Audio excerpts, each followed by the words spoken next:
In the previous video, we set up our 7-segment display hardware and connected it to the PIC32. And so in this video, well, by the end of this video, we're going to be displaying numbers 0 through 9 on that 7-segment display with a little bit of a pause in between. So in order to do that, we need to create a driver, or create the bridge between our hardware and the software. First thing we're going to do is take a look at what we connected up so far and what is going to be relevant information in order to determine how to turn our pin outputs into numbers that we want to display. So just a few things really quick. A lot of today's lesson is going to be done on a notebook, so be ready for that. But over here I've drawn what we put down on the board. So it's the PIC32, and then it's got the notch for orientation over here, pins 1 through 14 on the bottom, and up top we've got pins 15 through 28. And if you remember last time, we connected all of our 7-segment display pins to our port B. So that was our port B 7, 8, 9, 10, 11, 13, and 14. And those are the associated pins there. And then on the other side of those wires, we connected them over to our 7-segment display. And I kind of have things overexposed, but on the 7-segment display pins, there's 5 pins on the top and bottom for our common cathode. And this corresponds to pin 1, and we connected that to RB9, 2 was to 8, 3 goes to ground, 4 goes to RB7, and 5 goes to a decimal point, which was right here, but we're not using that, so don't worry about it. Then up top we have pin 6, which went to RB10, 7 went to 11, again the middle pin goes to a ground, pin 9 went to 13, and pin 10 went to RB14, or sorry, port 14. When I say RB, I mean register B, so port register B, pin 14 is RB14. Okay, so now we want to know, we know how our PIC32 is connected to our 7-segment display, but now we want to know what pins do I need to turn on to display numbers. And so in order to do that, I need to know what pins are mapped to what LEDs. That way I can turn on the correct ones in order to shape my numbers. So let's get our 7-segment display circuit diagram. Let's take a look at it.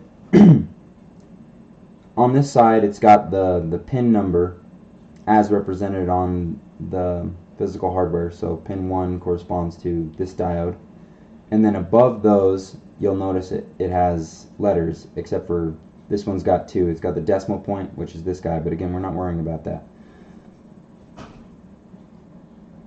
So first thing we're going to do is go through here and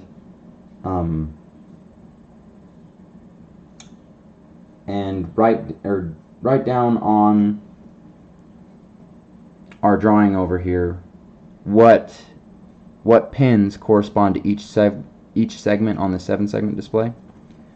So for example, let's start with this lower right LED, and you'll notice that it has the letter C above it. So we come over here and we've got C corresponds to pin 4. Well, this is pin 5, so pin 4 is next to it. And if you'll notice over here, I've got RB7. So this guy is going to be RB7. Let's go with this very bottom one. So that's letter D, which corresponds to pin 2. So I come over here, this is pin 1, pin 2. So this bottom one is RB8.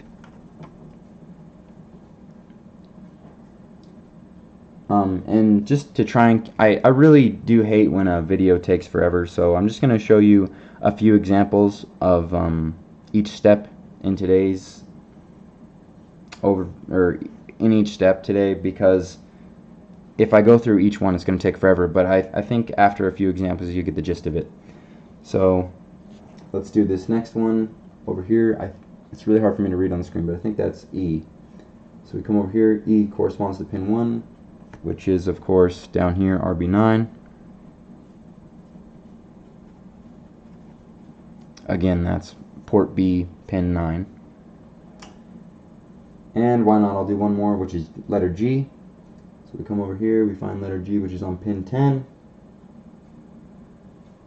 And that guy is, as you can see in the diagram, the upper left corner.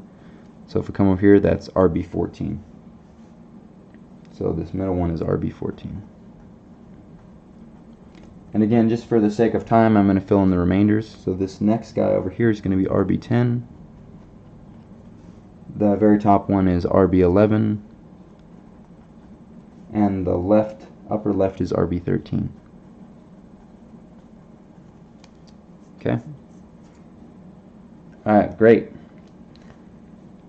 So now let's walk through that. Let's say we wanted to represent the number 3. I know that on my 7-segment display, if I want a 3, I need to turn on this guy, this guy, this guy, this guy, and this guy. So in order to do that, I would want my... I'm going to turn this off real quick, sorry. I want my port B pin outputs. I know I want 11 on, 10 on, 14, 7, and 8. So these two pictures are going to allow us to determine what pins need to be turned on in port B in order to display certain numbers. So keeping that in mind, let's go through a few examples down here. Again, in a lot of this video, we're going to be creating tables, and hopefully it won't take too long, but just for the sake of time, I'm only going to do the first 4 examples, and then the rest I've left in the table automatically. So hopefully you can read all those, and if you're struggling with it, just put some time, read through it, and try and come up with those answers again on your own. But let's start with if we wanted to display the number 0. So to do that, I want all of the pins, or all of the LEDs on the outside, on the perimeter of that 7-segment display. So I'm going to want RB7 on. So, well, I want RB7, 10, 11, 13. So I'm going to write those down. RB7, RB10, RB11, what did I say, 13? RB13. I also want 9 and 8. So RB9 and RB8. So I've written those down. And then just to make things easier later, I rearranged these in numerical order. So that's going to come out to be what? 7, 8, 9, 10, 11, 13. Okay.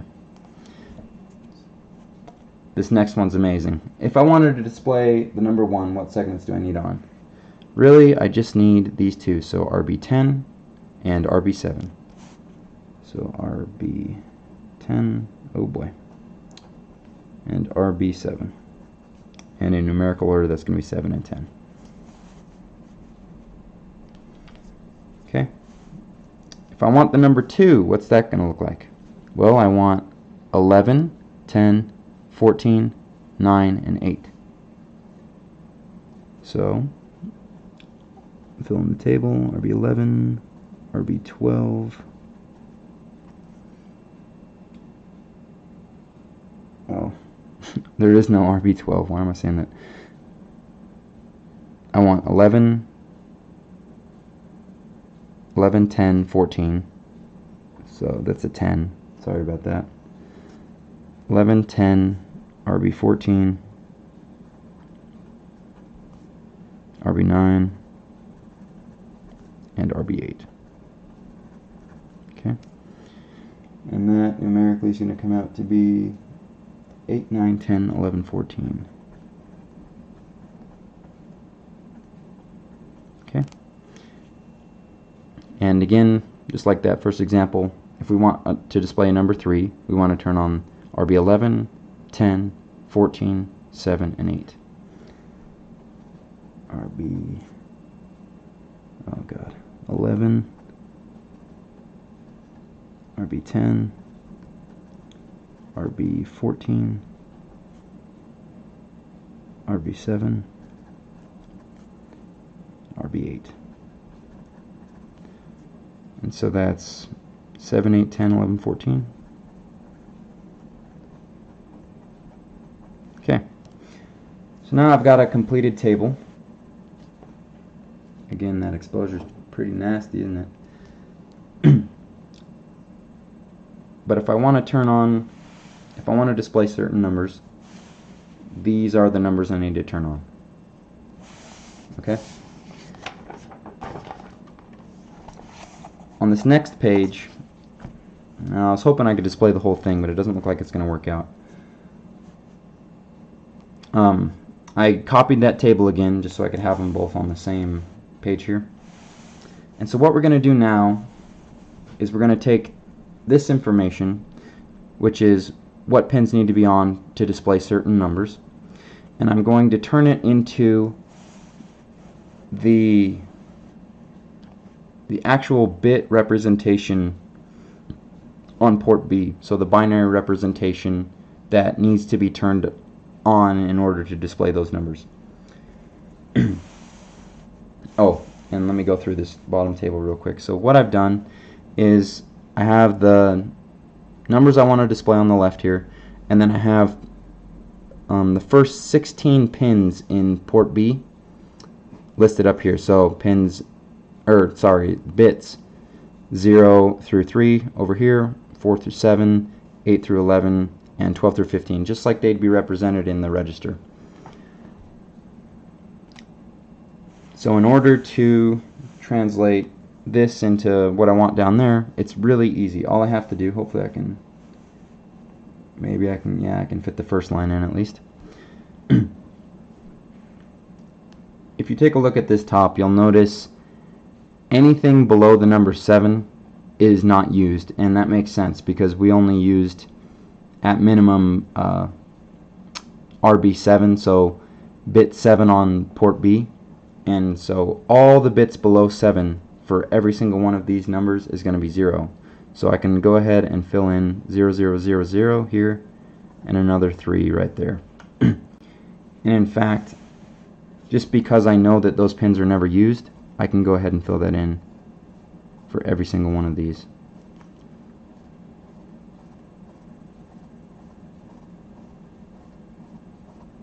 Okay, and again, that's just because those pins, we never use those pins in hardware. And then actually I think on our chip there is no RB6 through 0. It starts at RB7, and well, actually that might be wrong. I need to take a look at the data sheet to confirm that, but just for our example, we know that we never connected wires to any of those pins, so I can declare all those as 0. And that's what I did for this entire table, which simplifies things, because you only have to focus on these top pins after that. Okay, so let's do the rest of it. So now I know I need pins 7, 8, 9. So I'm going to come over here. 7 gets a 1, 8 gets a 1, 9 gets a 1, and then 10, 11, 13. 10 gets a 1, 11 gets a 1, and 13 gets a 1. And the rest are zeros.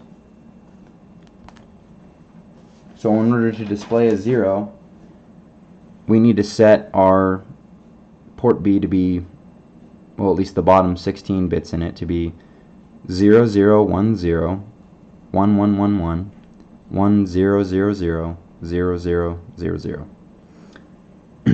Let's do it for number 1 again. And that one's really easy. So that's just pins 7 and 10. So just pin 7 and pin 10 get a 1. Everything else is going to be a 0. Hopefully that's making sense. And man, I just spaced this just nice enough to be able to see both. So I've got, now we're going to pin, or if I want to display a 2, I need pins, or I need bits 8, 9, 10, 11, and 14 set. So I need 8, 9, 10, 11, and 14 set. 0 zeros for the rest. And then to display a number 3, I need pins 7, 8, 10.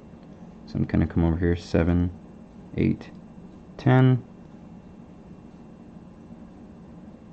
and 11 and 14. 11 and 14. Okay, fill the rest of those in. And once again, here is that entire table if you want to take a look at it. Here, I'll pause up here for you real quick. So you could screenshot that or something if you want to. And then translated down, these are the bits you need to set in the register to display those numbers. And hopefully that translation makes sense to you. I think it's pretty straightforward. So now I'm going to switch to my desktop and we're going to open MPLAB X. Let me get that over here. Sorry I didn't set up OBS perfect for this, so it's going to be a little... Does that look alright? Yeah, it's not perfect, but I think that'll work. Okay. So what I did here was I created a new project. When you do it, don't forget to set the options for the PIC32 in order to power the device. And then I just created a new main.c file like we have in past videos. Okay, and again, I wanted to keep this video kind of short and manageable. So I already put in a lot of code here, but I'm going to walk you through each step in the code. One thing about coding is you want to make it somewhat human readable. That way, if you have to hand your project off to someone else, they can get a good idea of what it's trying to do.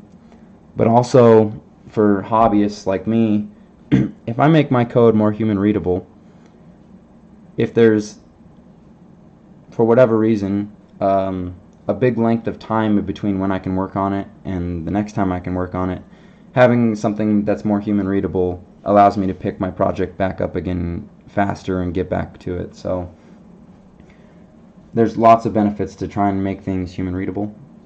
So one way we're going to do that in this project is that last table we had. We're going to convert that into we're going to define some constants to represent those numbers.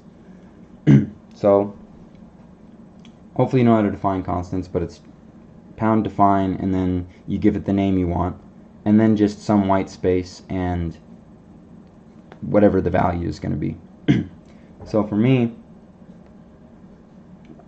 I did a tab in between here, that way everything's lined up so I can make sure I have the correct number of bits, because again I did a binary notation here, so when you have all these zeros at the end it gets a little squirrely. Let's see if I can get this. Yeah, that looks good. Okay. So let's define, walk you through this real quick.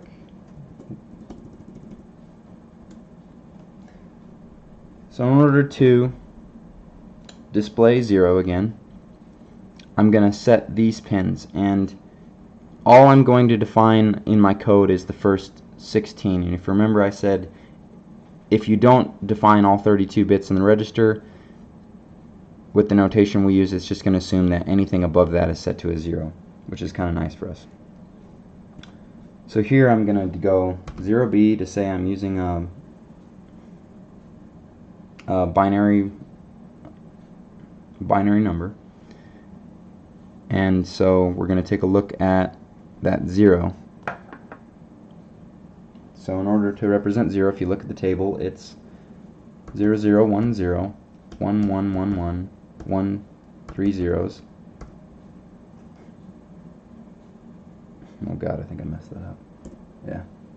And then 1, 2, 3, 4 more zeros. Next one down, that's going to be the letter or the number 1. So that's 0B, 4 zeros, 0 1 0 0, 1 0 0 0, and then 4 more zeros. And I have the alignment off up here. Sorry about that. Okay. Next one, 0B. So for 2, it's 0 1 0 0, 4 1s, 4 zeros, and 4 more zeros. Boom. Okay, now we're on to 3, and that's 0 1 0 0, 1 1 0 1, 1 3 zeros, and then 4 more zeros. Oh my god, what did I do there? Butchered that one. Starting over, 0B, 3 0 1 0 0, 1 1 0 1, 1 3 zeros. Oh, sorry, that's 4, and then 4 zeros. Okay, now I've got this completed table, and again, that's just giving me these constants, and it'll become obvious why in a second, but that'll make things more human readable. But what we've done is we've taken all of our data that we created from how we connected the 7-segment display to our PIC. Because again, if we would have used different pins or even just wired things up differently, this table would have changed completely. So one fun thing about writing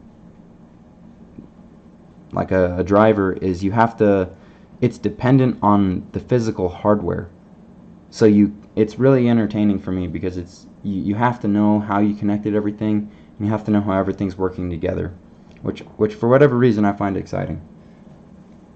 So now we've got the values that we will want to set to represent numbers on our 7-segment display that can be directly given to the register in order to display those numbers.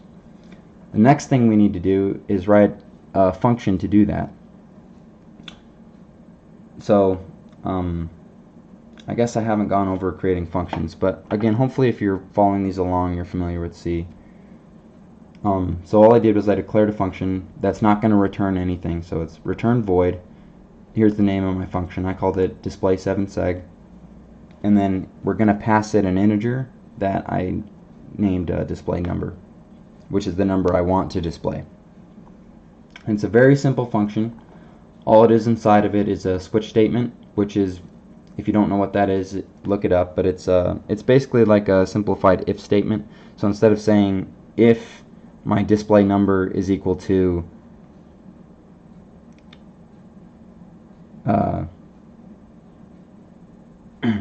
if my display number is equal to 0, then do this, else if, like, this just simplifies it. So if my display number is 0, I'm going to do whatever in here before the break. And so in our case, I want to set my port B output pins to be that number in order to display the number, right?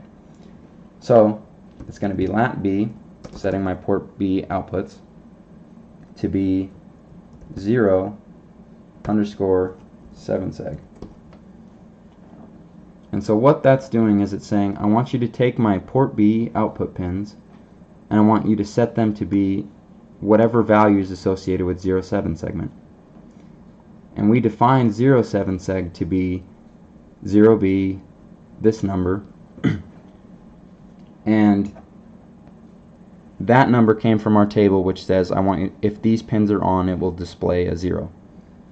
So that's how this is all going to work. And so I'm just going to finish up these last ones.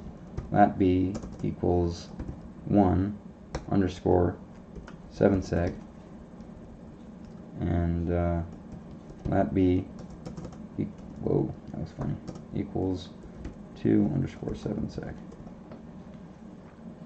Okay, and again, that's just very nice and human readable, because if you can imagine, if I just have this bit number, this binary number down here, it might not make as much sense to you as like if you came back and read this later. It's like, okay, if I wanna,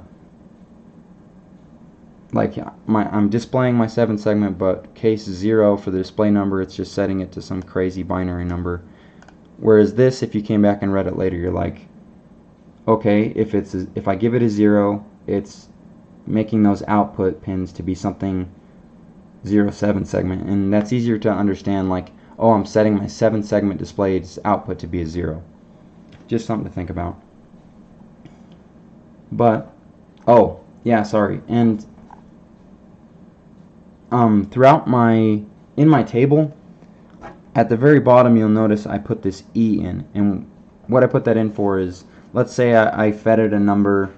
So for my display number, let's say I fed it something above a 9, so I fed it a 10 or 100 or anything that's not defined. The very bottom statement in here is default, so if it's not any of these things, I want you to do this last thing. And so I chose the letter E to display the letter E for error. So if I feed it a number that's not 0 through 9, it's going to display the letter E for error. That's what that's about. And that's what the letter E is in the bottom of all my tables. Okay, so now we're on to the main function. We're getting really close to being able to run this thing. And I'll just walk you through what I wrote for the main function here real quick. Don't forget to disable your JTAG so port B works as expected, just like we went over in the last video. Then set your port A and port B output pins.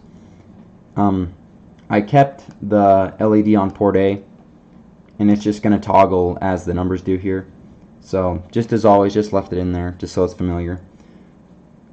Set port B output pins, so TRISC-B to be 0x807F. I realize I didn't go over that very well in the last video, but hopefully you were able to decompose that and understand why those were the pins I set. Basically, that's the hex representation for setting RB7, 8, 9, 10, 11, 13, and 14 to be outputs. Okay, and then here I just initialized the 7-segment display, so I set my port B pins in a manner such that they're going to display a 0 on startup, just because I want it to be that, because that's where I want it to start from. And then here I declare a couple variables that we're going to be using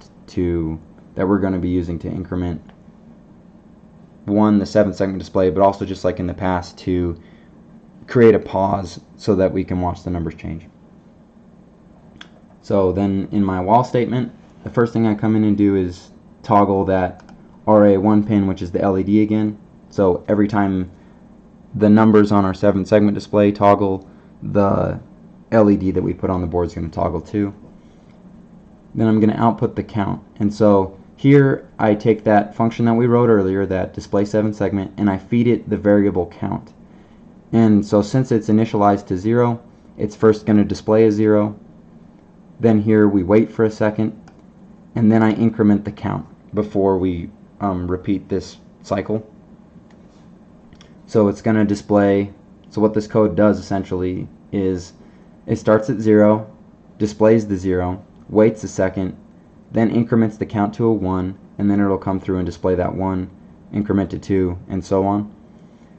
And then down here all I did was I put this if statement in so that if my count is greater than 9, I want to reset the count to 0. So what that's trying to do is I'm going to count from 0 to 9, and then once I get to 9, instead of displaying E all the time because my number would just keep getting bigger and bigger and I can't display anything bigger than 9, it would just display E. But that's kind of boring, and I'd rather watch my 7-segment just keep counting. So I reset it from 9 to 0 once it gets bigger than 9. Okay. Let's see, I'm going to program and run that guy. So here, let me get this over in view. Hopefully that's, let me see if I got it in view. Yeah. Okay.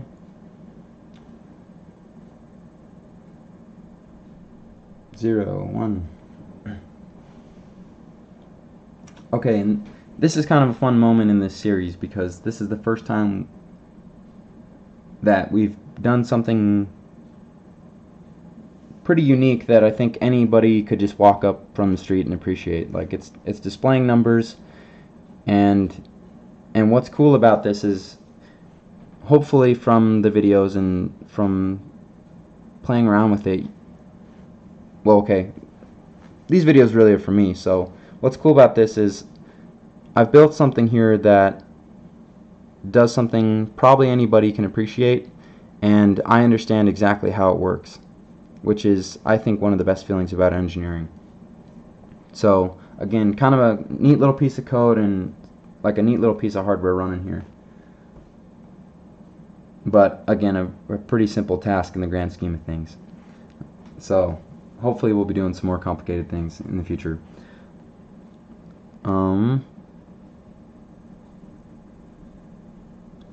Oh, one thing that's bad about this though is you'll notice I had to use 7 output pins just to display numbers, and that's a lot of I/O just for a number display.